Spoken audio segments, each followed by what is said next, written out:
Hello guys, welcome to learn e spot. So guys, आज हम लोग स्टार्ट कर रहे हैं गवर्नमेंट स्कीम्स का पार्ट 1। देखिए, अभी हुआ है आरबीआई का पेपर, जो कि बहुत ज्यादा डिफिकल्ट पेपर बना हुआ था और जिसका कट ऑफ एक्सपेक्टेड माना जा रहा है कि 70 से 80 के बीच में रहेगा। लेकिन जब तक रिजल्ट आता है, आप लोग क्या कर सकते हैं, उसमें आप लोग जितनी भी गवर्नमेंट स्कीम्स हैं उन पे फोकस कर सकते हैं और उनको अच्छे से कवर कर सकते हैं, क्योंकि आगे जितने भी एग्जाम्स आने वाले हैं, चाहे वो नाबार्ड का हो, चाहे एफसीआई का हो, चाहे ईसीटीसी का हो, उन सब में ये स्कीम से रिलेटेड क्वेश्चंस जरूर पूछे जाएंगे। और अगर हम बात करें यूपीएससी का, अगर आप एग्जाम फिल कर रहे हैं, then it is damn sure कि वहां से भी स्कीम से भी क्वेश्चंस आपके पास बनेंगे। तो देखिए, अभी हमारा ये जो सीरीज स्टार्ट करने का मेन मकसद है वो ये है कि हम लोग स्कीम के बारे में सब लोग जानते हैं। अगर आज हम लोग स्कीम पढ़ने वाले हैं आत्मनिर्भर भारत, तो हम सब जानते हैं कि आत्मनिर्भर भारत क्या है। लेकिन हमें अगर एग्जाम के पॉइंट ऑफ व्यू से देखना है तो हमें इसके डाटा को याद करना पड़ेगा। अगर आपने भी आरबीआई का एग्जाम दिया हो तो आपको पता होगा कि सारे क्वेश्चंस फैक्चुअल और डाटा बेस्ड थे, यानी वहां पर डाटा के अलावा कोई भी क्वेश्चंस पूछा नहीं गया था। तो इंपॉर्टेंट हो जाता है कि हम डाटा को रिटेन कैसे करें। तो देखिए, जो ये सीरीज का मेन मकसद है उसमें हम फोकस करेंगे इंपॉर्टेंट पॉइंट्स के ऊपर। हम लोग पूरा डिटेल में नहीं जाएंगे कि कैसे क्या हो रहा है, हमारी इकोनॉमी पे क्या इफेक्ट पड़ रहा है उसका, वो सारी चीजें हम नहीं देखेंगे। हमें सिर्फ जो एग्जाम के पॉइंट ऑफ व्यू से इंपॉर्टेंट पॉइंट्स है उन पे हम सिर्फ फोकस करते हुए चलेंगे। तो सो गाइस, आज की वीडियो को हम लोग स्टार्ट करते हैं। तो देखिए, आत्मनिर्भर भारत का दूसरा नाम जो है वो है सेल्फ रिलायंट इंडिया स्कीम। इसमें 4 ट्रेंचेस में इस स्कीम को प्रमोट किया गया और फंड रिलीज किया गया है। निर्मला सीतारमन, जो कि हमारी फाइनेंस मिनिस्टर हैं, उनके द्वारा लॉन्च की गई थी स्कीम मई 2020 में। देखिए, 20 लाख करोड़ रुपए एलोकेट किया गया है, जिसमें कि 1.7 लाख करोड़ रुपीस जो है यहाँ पर ऑलरेडी अनाउंस्ड किया जा चुका था। पहले का मतलब जब कोविड का टाइम चल रहा था, जैसे कि मार्च और अप्रैल के टाइम में, जिस स्कीम का नाम था प्रधानमंत्री Garib Kalyan Yojana for the poor to overcome difficulties. जो गरीबों को परेशानियां हो रही थी उससे बचने के लिए 1.7 लाख करोड़ रुपीस जो गवर्नमेंट द्वारा प्रधानमंत्री गरीब कल्याण योजना के तहत लॉन्च किया जा चुका था। अब देखिए, पेपर में पूछ सकता है कि इसके 5 पिलर कौन कौन से हैं। तो पहला है इकोनॉमी, इंफ्रास्ट्रक्चर, टेक्नोलॉजी, डिमांड और वाइब्रेंट डेमोग्राफी। तो EITDV, और यहां पर हमारे पास ये 5 इसके इकोनॉमिक पिलर्स हैं। तो economy, infrastructure, technology, demand, vibrant demography बिल्कुल दिमाग में बैठा के रख लीजिए। नेक्स्ट बात करते हैं गाइस हम लोग यहां पर, तो जो उसके 10% ऑफ जीडीपी ऑफ कंट्री इसमें कवर करा जा रहा है। तो देखिए, यहां पर जो हमारे पास था कि 20 लाख करोड़, तो ये लगभग 10% ऑफ हमारा क्या है, जीडीपी का बनता है। अब बात करें, जो एम्फेसाइज किया गया है लैंड, लेबर, लिक्विडिटी और लॉस। 4L है हमारे पास, याद रखिएगा, लैंड, लेबर, लिक्विडिटी और loss. MSME, cottage industry, middle class, migrants, workers और इंडस्ट्री को सबसे ज्यादा यहां पर इस आत्मनिर्भर भारत स्कीम में प्रमोट किया जाएगा। उसके साथ ही गवर्नमेंट सिंपल और क्लियर लॉस लेके आएगी, रेशनल टैक्सेशन सिस्टम लेके आएगी, supply chain reform in agriculture आएगा, कैपेबल ह्यूमन रिसोर्स को बनाया जाएगा और रोबस्ट फाइनेंशियल सिस्टम को तैयार किया जाएगा इस आत्मनिर्भर भारत स्कीम के तहत। आगे बढ़ते हैं गाइस इंपॉर्टेंट पॉइंट्स की तरफ। तो 4 ट्रेंचेस हैं, हम लोग एक एक करके सारे ट्रेंचेस को पढ़ेंगे कि कितना फंड एलोकेट किया गया और किस चीज में ये फंड को एलोकेशन किया गया, जो कि पेपर के एग्जाम पॉइंट ऑफ व्यू से बहुत ज्यादा इंपॉर्टेंट है। तो सबसे पहले एम्प्लॉय और टैक्स पेयर को क्या फायदा होगा कि जो इनकम टैक्स की डेडलाइन थी वो 30 नवंबर 2020 तक बढ़ा दी गई थी। टीडीएस और TCS, tax deduction at source tax, और उसके बाद इसको 25% क्या कर दिया गया है, कट कर दिया गया है, रिड्यूस कर दिया गया है। ईपीएफ सपोर्ट को 3 महीने तक बढ़ा दिया गया है और प्रोविडेंट फंड पेमेंट को 12% से घटाकर कितना कर दिया गया है, 10%। देखिए, इन सबसे फायदा क्या हो रहा है कि अगर आप पहले 12% भरते थे, अब आप 10% भरोगे तो 2% का आपको क्या होगा, नेट फायदा होगा। अगर आपकी जेब में ज्यादा पैसे होंगे तो आप ज्यादा खर्च कर पाओगे, यानी कि डिमांड को क्या करा जाएगा, बढ़ाया जाएगा। और डिमांड बढ़ने से हमारी जो सप्लाई चेन्स है वो भी क्या होंगी, इंक्रीज। तो गवर्नमेंट का अल्टीमेटली मकसद यही है कि मार्केट में लिक्विडिटी बनी रहे, लिक्विडिटी क्रंच ना हो।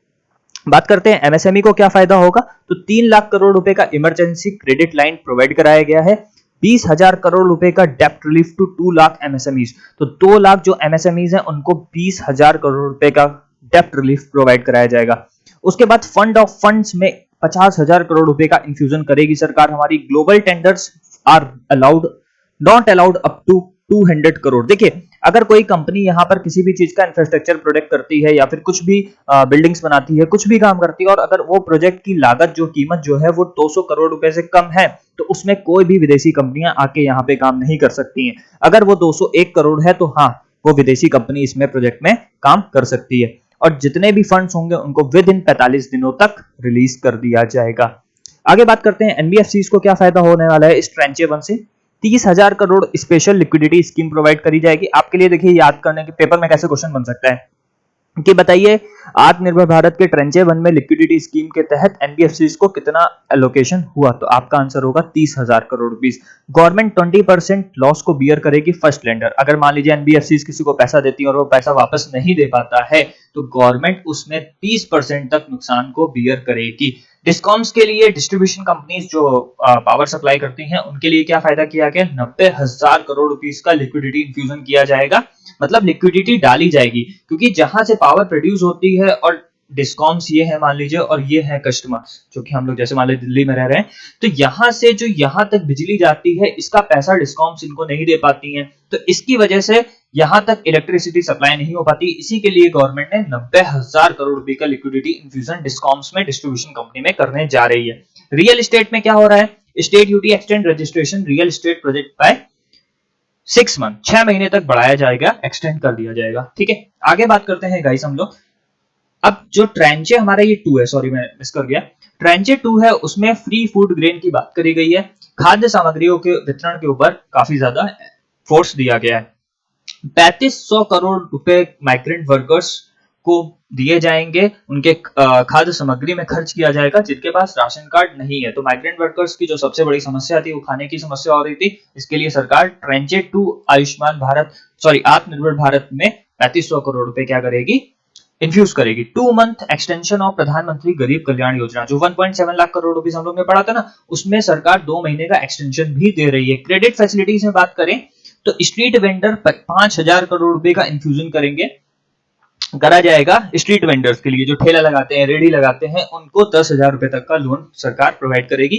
2.5 crore plan to enrol farmers to KCC others. देखिए 2.5 करोड़ किसानों को प्लान बनाया जा रहा है कि उनको एनरोल किया जाए केसीसी और किसान संपदा योजना, जितनी भी इस तरीके की स्कीम्स है फिशरीज सेक्टर की, उनके अंदर एनरोल किया जाए। और नाबार्ड भी क्या करेगा, 30,000 करोड़ रुपए का रूरल बैंक्स को लोन देगा फॉर क्रॉप लोन्स, जिससे कि वो क्रॉप लोन्स प्रोवाइड कर सकें।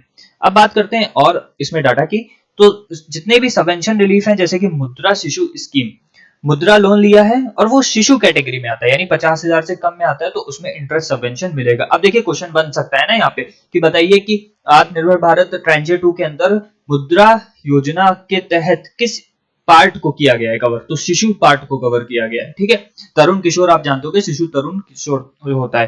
अफोर्डेबल रेंटिंग हाउसिंग कॉम्प्लेक्सेस का निर्माण किया जाएगा ट्रिपल पी मॉडल पे, याद रखिए पब्लिक प्राइवेट पार्टनरशिप पे बनाया जाएगा अंडर प्रधानमंत्री Awas Yojana. Both public private agencies को इंसेंटिवाइज्ड किया जाएगा, पैसा दिया जाएगा। प्रधानमंत्री Awas Yojana credit link extend to मार्च 2021 तक इसको क्या कर दिया जाएगा, एक्सटेंड कर दिया जाएगा। One nation one ration card को प्रमोट किया जाएगा, जिससे आप कहीं पे भी राशन ले सकते हो एनीवेयर, और आप अपने राशन कार्ड को यूज कर सकते हो। एमजी नरेगा प्रोग्राम को क्या किया जाएगा, प्रमोट किया जाएगा। अब गाइस बात करते हैं ट्रेंचे 3 की। तो ट्रेंचे 3 में एग्रीकल्चरल मार्केटिंग रिफॉर्म्स को लेके आ रही है हमारी सरकार। इंटर स्टेट ट्रेड को बढ़ावा दिया जाएगा, ऐसे लॉज लेके जाएंगे जो barrier free inter state trade को प्रमोट करें। अब मान लीजिए हरियाणा से उसको अगर बिहार लेके जाना है, तो अगर किसी भी प्रकार का यहाँ पर रिस्ट्रिक्शंस आएंगे, बैरियर्स लगाए जाएंगे, तो इस प्रकार का ट्रेड एक अच्छा ट्रेड नहीं माना जाएगा, एक बैरियर फ्री ट्रेड नहीं माना जाएगा। तो सरकार इसके लिए कुछ कानून भी बना रही है। कॉन्ट्रैक्ट फार्मिंग, थोड़ा सा मैं समझा देता हूँ कॉन्ट्रैक्ट फार्मिंग के ऊपर, कि मान लीजिए किसान ने यहाँ पर अभी गेहूं बोया नहीं है, उससे पहले ही एक व्यक्ति से कॉन्ट्रैक्ट कर लिया कि मैं आपको गेहूं 50 रुपए किलो के हिसाब से बेचूंगा, ठीक है, लेकिन बारिश हो गई, उसका गेहूं खराब हो गया, या मान लीजिए उसकी ज्यादा प्रोड्यूस हुई, तो उससे वो गेहूं सस्ता भी हो गया, स्टिल वो उसको बाध्य होगा कि वो 50 रुपए में ही क्या करे, खरीदे। तो कॉन्ट्रैक्ट फार्मिंग का लीगल फ्रेमवर्क तैयार करेगी ओवरसी कॉन्ट्रैक्ट फार्मिंग, सरकार कॉन्ट्रैक्ट फार्मिंग के ऊपर भी लॉज लेके आएगी। इन्वेस्ट इन टेक्नोलॉजी के ऊपर प्राइवेट प्लेयर्स को ज्यादा बढ़ावा दिया जाएगा, क्योंकि देखिए ना सरकार के पास अल्टीमेट पैसा है नहीं ना, तो सरकार क्या चाहेगी, प्राइवेट प्लेयर्स आके इन्वेस्ट करें और अल्टीमेटली मार्केट में पैसा इन्फ्यूज करें। उसी के साथ 6 टाइप ऑफ एग्रीकल्चरल प्रोड्यूस को सरकार डीरेगुलेट कर देगी। अब सरकार नहीं देखेगी, वो अपने आप ही रेगुलेट होंगे। उनमें क्या क्या है, सीरियल्स हैं, एडिबल ऑयल्स हैं, पल्सेस हैं, ओनियंस हैं, पोटैटोज हैं। इन 6 चीजों को सरकार अब कंट्रोल नहीं करेगी और इनको एसेंशियल कमोडिटीज एक्ट 1955 के अंतर्गत लाया जाएगा। एसेंशियल मतलब बहुत अति आवश्यक वस्तुएं, जरूरतें, खाद्य सामग्री। एग्रीकल्चर इंफ्रास्ट्रक्चर में 1.5 लाख करोड़ का इन्वेस्टमेंट सरकार करेगी। फार्म गेट इंफ्रास्ट्रक्चर को प्रमोट किया जाएगा और सरकार ये जो 1.5 लाख करोड़ रुपए लगा रही है वो लॉजिस्टिक्स सामग्री के लिए लगा रही है, फिश वर्कर्स की, फार्मर्स की, वेजिटेबल्स ग्रोअर्स और बी कीपर्स। तो याद रखिए डाटा 1.5 लाख करोड़ रुपए लॉजिस्टिक पे इन्वेस्ट किया जाएगा। अब मैं बात करूं अगर ट्रेंचे 4 की, तो ट्रेंचे 4 में डिफेंस, एविएशन, पावर, मिनरल और एटॉमिक स्पेस के ऊपर बात करी गई है।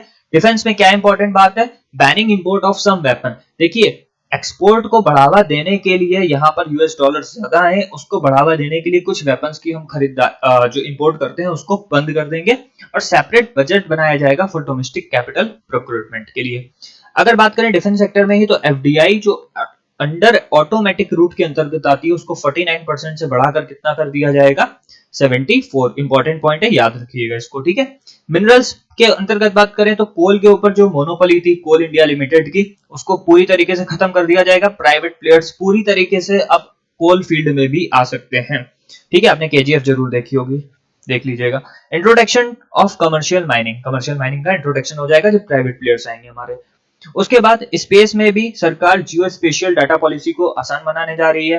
अब प्राइवेट कंपनियां भी अपने रॉकेट बना सकती हैं और स्पेस में लॉन्च कर सकती हैं। प्राइवेट इन्वॉल्वमेंट बढ़ाया जाएगा और उनको अलाउ किया जाएगा कि वो इसरो की फैसिलिटीज को यूज कर सके। याद रखिएगा इसरो की फैसिलिटीज, पेपर में एक क्वेश्चन आया था कि क्या डीआरडीओ की फैसिलिटीज को इंट्रोड्यूस यूज कर सकते हैं, नहीं, वो सिर्फ इसरो की फैसिलिटीज को क्या कर सकते हैं, यूज कर सकते हैं। एविएशन के क्षेत्र में, उद्यान के क्षेत्र में 6 मोर एयरपोर्ट बनाए जाएंगे ट्रिपल पी मॉडल के अंतर्गत, ठीक है। काफी बहस चल रही है इसके ऊपर। ईज रेयर अडानी, क्योंकि अडानी ग्रुप को दे दिया गया है ये, ठीक है, लखनऊ वाला। ईज एयरपोर्ट रिस्ट्रिक्शंस को ईज किया जाएगा, आसान किया जाएगा। एमआरओ के ऊपर देखिए क्वेश्चन बन सकता है, यहाँ पर क्वेश्चन बनाया जा सकता है कि एमआरओ के ऊपर क्या आएगा। एमआरओ क्या होता है, मेंटेनेंस, रिपेयर, ऑपरेशन के ऊपर टैक्स रिड्यूस किया जाएगा। अब देखिए अगर राफेल है, ठीक है, अब राफेल को अगर सही कराना है और अगर हमारे देश में ही उसके ऑपरेशन, रिपेयर, मेंटेनेंस पे कम खर्चा लगता है तो हम उसको क्यों फ्रांस भेजेंगे। खुद सोचिए ना, पेट्रोल भी खर्चा होगा, उसमें जो एटीएफ लगता है, एविएशन, टर्बोफ्यूल, वो भी खर्चा होगा, बहुत सारे एक्सपेंसेस आएंगे। तो हम लोग उसको ही रिड्यूस कर रहे हैं और यहीं पे ही मेंटेनेंस को प्रमोट करेंगे। बात करते हैं पावर सेक्टर में, तो प्राइवेटाइज कर दिए जाएंगे कुछ डिस्कॉम कंपनीज को, न्यू टैरिफ पॉलिसी को लेके आएगी हमारी सरकार। एटॉमिक के क्षेत्र में रिसर्च रिएक्टर्स को भी ट्रिपल बी मॉडल पे लाया जाएगा, public private partnership, medical isotopes के क्षेत्र के अंतर्गत। तो देखिए ना, ट्रांचे 4 में जो सरकार का मकसद जो है वो यही है कि सरकार ट्रिपल बी मॉडल को लेके आना चाहती है, पब्लिक प्राइवेट पार्टनरशिप को लेके आना चाहती है, क्योंकि सरकार के पास पैसा है नहीं, सरकार की जिम्मेदारियां बहुत बढ़ चुकी हैं।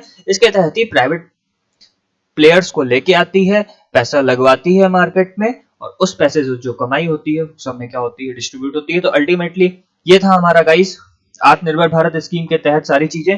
तो मैं चाहता हूं कि एक बार मैं आपको जल्दी से रिवाइज करवा दूं सारा, जिससे आपको याद रहे इंपॉर्टेंट पॉइंट्स, ठीक है। तो देखते हैं। तो सबसे पहला 4 ट्रेंचेस थे, मई 2020 में निर्मला सीतारमन के द्वारा लॉन्च करी गई, 20 लाख करोड़ रुपए लगाए गए थे। 1.7 लाख करोड़ रुपीस प्रधानमंत्री गरीब कल्याण योजना के तहत लगाए गए थे। 5 पिलर्स थे, economy, infrastructure, technology, demand, vibrant, demography. 10% GDP का था ये हमारा आत्मनिर्भर वाला programme. Land, labour, liquidity loss के ऊपर बहुत ज्यादा फोकस किया गया था इसमें। उसके बाद आईटी की जो डेडलाइन थी वो 30 नवंबर 2020 तक बढ़ा दी गई थी। टीडीएस, टीसीएस को 25% तक कट कर दिया गया था। ईपीएफ को 3 महीने तक और बढ़ा दिया गया था। पीएफ पेमेंट को 12% से घटाकर 10% कर दिया गया था। एमएसएमई के क्षेत्र में 3 लाख करोड़ का क्रेडिट गारंटी लाइन थी। 20,000 करोड़ रुपीस 2 लाख एमएसएमईज को दिए गए थे। 50,000 करोड़ का इक्विटी इन्फ्यूजन हुआ था फंड ऑफ फंड में, याद रखिएगा, फंड ऑफ फंड में 50,000 करोड़। ग्लोबल टेंडर्स अगर 200 करोड़ के ऊपर है तो ही अलाउड करे जाएंगे यहाँ पर, ठीक है। एनबीएफसी में 30,000 करोड़ का कैपिटल इन्फ्यूजन किया जाएगा और 20% तक अगर कोई लॉस होता है तो वो सरकार बियर करेगी। डिस्कॉम में 90,000 करोड़ रुपए का इन्फ्यूजन किया जाएगा। अगर बात करते हैं ट्रेंचे 2 की तो 35 जो कि फूड ग्रेन के ऊपर बेसिस था, तो 3500 करोड़ रुपए वर्कर्स को दिए जाएंगे खाने के लिए। 2 मंथ का एक्सटेंशन हो गया प्रधानमंत्री गरीब कल्याण योजना में। 5000 करोड़ स्ट्रीट वेंडर को दिए जाएंगे जिसमें 10,000 रुपए का लोन मिलेगा। 2.5 करोड़ फार्मर्स को एनरोल किया जाएगा केसीसी वगैरह के अंदर। नाबार्ड द्वारा 30,000 करोड़ रुपए का रूरल बैंक लोन दिया जाएगा, क्रॉप लोन्स इसको बोलते हैं। सबवेंशन रिलीफ में मुद्रा शिशु योजना जो 50,000 से कम लोन है उनको रिलीफ मिलेगा यहाँ पर, ठीक है, जो इंपॉर्टेंट पॉइंट था। उसके बाद इंपॉर्टेंट पॉइंट जो है हमारा डाटा से रिलेटेड वो ये है कि 6 जो हमारे एग्रीकल्चर प्रोड्यूस हैं उनको एसेंशियल कमोडिटीज एक्ट के अंदर 1955 के अंतर्गत ले आया गया है। Cereals, edible oils, pulses, onions, potatoes. उसके बाद 1.5 लाख करोड़ का इन्वेस्टमेंट करेगी सरकार एग्रीकल्चर इंफ्रास्ट्रक्चर, जिसमें कि लॉजिस्टिक्स वगैरह भी होंगे। डिफेंस के बारे में बात करें तो इंपॉर्टेंट पॉइंट है 49% से 74% बढ़ा दिया गया एफडीआई अंडर ऑटोमेटिक रूट के अंतर्गत, ठीक है। 6 मोर एयरपोर्ट्स को BBB मॉडल के अंतर्गत लाया गया जाएगा। तो गाइस यही थी हमारी वीडियो। आई होप आपको ये पसंद आया होगा। ये सीरीज आपको बहुत अच्छी लगेगी। सिर्फ इंपॉर्टेंट डाटा के ऊपर बात करेंगे और आपको कोशिश करेंगे कि सारी चीजें याद हो जाएं इस वीडियो को देखते देखते। जो मेन मकसद है हमारा इस वीडियो को बनाने का वो यही है कि you have to learn, grab the things which is important for your examination. तो आरबीआई और यूपीएससी वाले बच्चे इस वीडियो को जरूर देखें। और प्लीज गाइज अगर आपको वीडियो अच्छा लगा हो तो प्लीज शेयर करिएगा, लाइक करिएगा और subscribe this channel for. Thank you for watching. God bless you. Bye.